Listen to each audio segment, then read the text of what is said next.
Welcome to Zee news.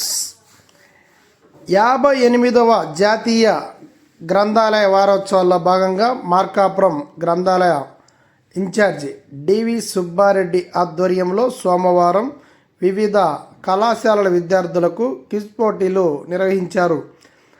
జడ్జీలుగా Adinarayana, రవిశేఖర్లు వ్యవహరించారు. మార్కాపురం సాధనా college విద్యార్థులు ప్రథమ, ద్వితీయ స్థానాలలో గెలుపొందిన వారికి మంగళవారం బహుమతులు అందజేస్తున్నట్లుగా నిర్వాహకులు తెలిపారు. 58వ జాతీయ గ్రంథాలయ వారోత్సవాల సందర్భంగా మార్కాపురం శాఖా గ్రంథాలయంలో 14వ తారీఖు నుంచి వివిధ పోటీలు జరుగుతున్నాయి. ఈరోజు 17వ తారీఖు టౌన్లో ఉన్నటువంటి పట్టణంలో ఉన్నటువంటి అన్ని డిగ్రీ కళాశాలలు వారికి క్విజ్ కార్యక్రమం నిర్వహించారు.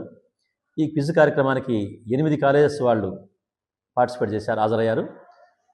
సో ఇప్పటి వరకు కూడా విజయవంతంగా ఆ కార్యక్రమాన్ని నిర్వహించాం. ఈ కార్యక్రమానికి గ్రంథపాలకులు శివారెడ్డి గారు రూపకల్పన చేశారు. సుబ్బారెడ్డి గారు ఆ మొత్తం కార్యక్రమాన్ని నిర్వహిస్తూ ఉన్నారు. అదేవిధంగా ఈ క్విజ్ కార్యక్రమానికి యాంకర్గా ఆదినారాయణ గారు, మోడరేట్గా నేను రవిశేఖర్ని వ్యవహరించాము. సో విద్యార్థుల్లో ఇలా క్విజ్ పోటీలు అనేవి నిర్వహించడం వాళ్ళల్లో ఉన్నటువంటి జ్ఞానాన్ని మనం బయటికి తీయడానికి చాలా చక్కగా ఉపకరిస్తాయి. సో ఈ కార్యక్రమాన్ని విజయవంతం చేసినటువంటి అందరికీ ధన్యవాదాలు.